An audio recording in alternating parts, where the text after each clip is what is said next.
A story titled Tears of Love Episode 4. Please watch, subscribe, like, share, comment. Diana, please, you are sleeping over. I mean, you are not going back to your husband's house today. You will go tomorrow morning. I want us to enjoy this night as well. When I finish with you this night, you can go back to your husband's house in the morning. Jones tells Diana, who has been sleeping since around 12 noon. The time was 5 p.m. She was so tired after Jones finished with her earlier in the day. She didn't know when she slept off in the cozy room, which was highly air-conditioned. In her heart, she knew she loved the place. Jones had ordered food for her online. The food was so tasty that she began to question her own cooking skills after she finished eating it. Everything about the house was superb, no doubt. She also enjoyed the bedroom action, because Jones seemed to have used a different type of internet browser when he was logging in. She absolutely loved it, but she was still trying to maintain decorum. Something in her head still reminds her that she is a married woman. I can't sleep here. I mean, I have to rush home and cook for my husband. What would he say if he comes back from work and fails to see me? My secret could be exposed. My husband is not aware I'm doing this with you.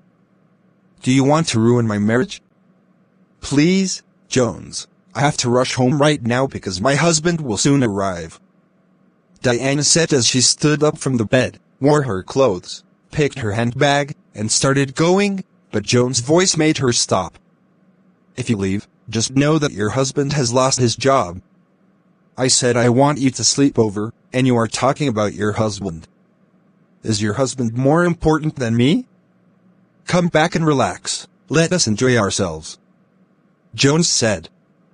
Diana has never seen any man who likes the company of a woman more than Jones. Jones is just like a pest. What do you mean? I can't sleep over in your house. It's a taboo for a married woman to sleep over in another man's house. What if my husband finds out? What are you even thinking? Do you even have my happiness at heart? Or do you just want to keep tapping from me until I run dry? Did you come to destroy my marriage? Diana asked, trying to put up a strong defense, but that didn't work because Jones was not that type of man who gave up easily. You have used your hands to destroy your marriage. I wasn't the one to blame for the destruction of your marriage. The moment you walked into my office and asked me to give your husband a job in exchange for your sugar, your marriage was destroyed. You got what you wanted. You got a house, 2 cars, and a good job for your husband. Do you think I will just do it once and let go? Have you ever seen anyone who spit out sugar that was put in his mouth? You put sugar in my mouth, and you want me to spit it out? Jones said. He had a glass cup in his hand. It contained red wine with cubes of ice in, and he was sipping copiously from it. It was just once. That was our agreement that day. You were supposed to walk away after one enjoyment. Why are you holding me to ransom? This is not what I bargained for. I was just trying to help my husband. I was trying to get help for my family because we were suffering. Now, the help I got has turned into bittersweet. Please, let me go and cook for my husband. He will be very angry if he discovers this game we are playing. Diana lamented. I don't care about those things you are saying. I'm just going to allow you a few hours so you can go home, prepare food for your husband, and then come back and stay with me. You have to be quick. You know the consequences of not coming back. Jones warned sternly. As Diana walked out of the compound and boarded Uber on her way home, she realized she was in a very difficult situation. She was weeping in the car, and she was trying desperately to hide her face from the Uber driver. What am I going to do? She asked herself without being able to give any answer. When she got home, her husband was already home, waiting alone in the living room. I'm sorry you waited so long, darling. I went out to buy soft drinks for you. We don't have any in the fridge anymore. Diana said as she hugged her husband and placed a can of Martina before him. She had taken 3 bottles of Martina from Jones' fridge, and it was one of them she gave to her husband. Luckily for Diana, she had prepared a meal the previous day. She quickly warmed it and dished it for her husband, who ate to his satisfaction.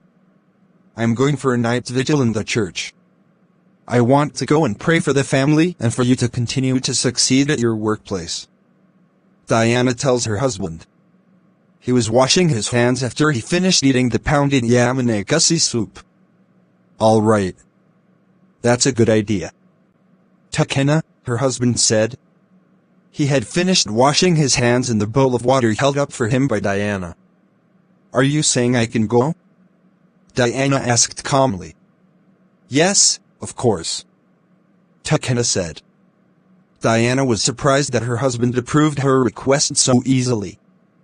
"I guess I won't see you in the morning before going to work," Takena said. "Yeah.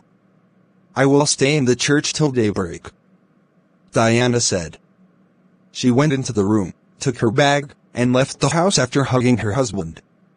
She called Uber and went straight to Joan's house. Shortly after Diana left, Takena, her husband, felt he too needed to pray for himself.